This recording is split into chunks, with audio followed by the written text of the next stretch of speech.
সাবানের দাম ছিল 8 টাকা, এখন একটা লাখ সাবানের দাম 50 থেকে 60 টাকা। তাহলে এই বেতনে আমরা কিভাবে চলি? আমি সরকার মহোদয়কে বলবো, আমাদের এই ন্যায্য দাবি আপনারা মেনে নিয়ে আমাদেরকে ভালোভাবে থাকতে দিবেন, এই আশা ব্যক্ত করে আমি আমার বক্তব্য শেষ করলাম। আল্লাহ হাফেজ। বাংলাদেশ জিন্দাবাদ।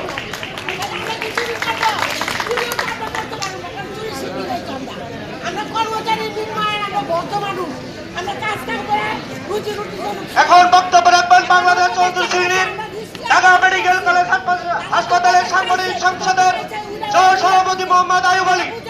এখন বক্তব্য রাখবেন মোহাম্মদ আয়ুব আলী।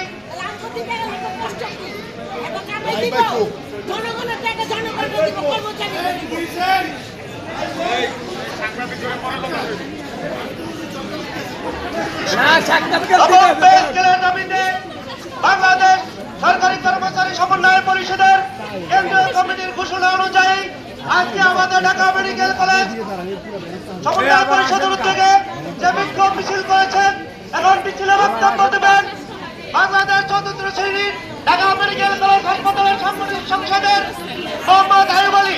সাক্ষাৎকার নেওয়ার সুযোগ হয় না, সময় কাজের শেষে নেব সাক্ষাৎকার, মোকার মতো কাজ করে।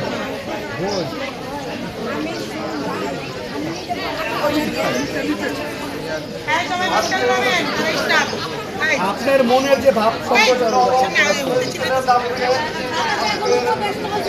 সমাবেশের সম্মানিত সভাপতি